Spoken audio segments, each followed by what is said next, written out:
Hey beauties, I hope that you guys are doing well. So I got this opportunity to do this look on my friend Bloom Barrel. Make sure you check out her blog.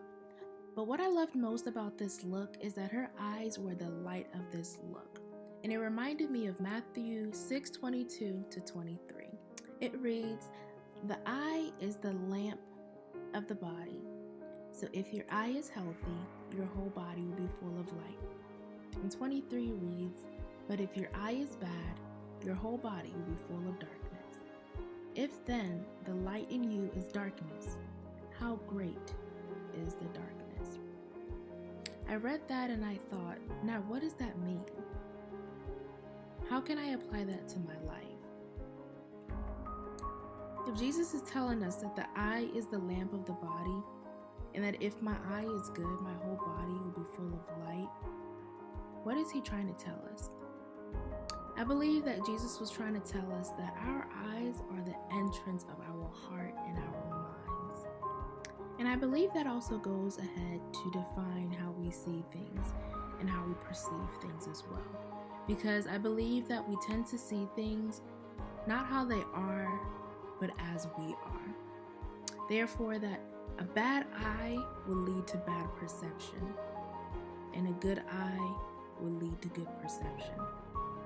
So therefore, that when we are going through obstacles and we are full with light, we are filled with light, we will see things in a brighter perspective.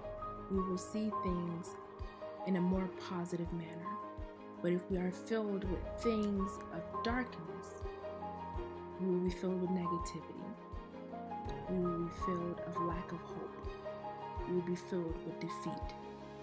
In 2 Corinthians 11:14, it lets us know how Satan disguises himself as the angel of light.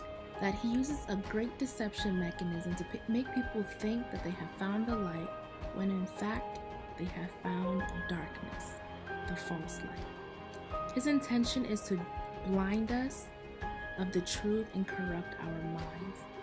And the way that he does that is he uses our eyes to gain the entrance to our heart. The books that we read, the movies that we watch, the images that we allow our eyes to linger upon, that are slowly drawing our eyes to darkness.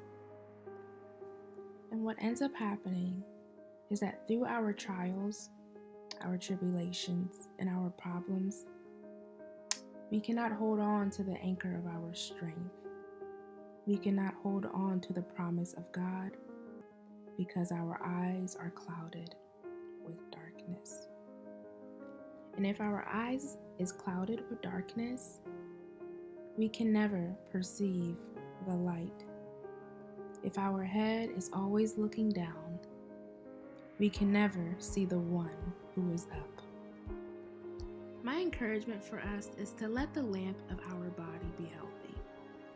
Let the lamp of our body be filled with light. And we must be careful about where we allow our eyes to go.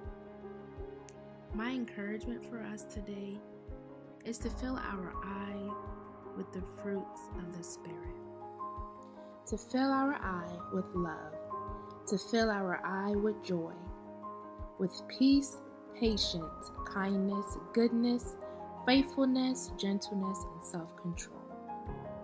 Because in order for us to guide our hearts and body, we have to guide our eyes. Thank you and stay blessed.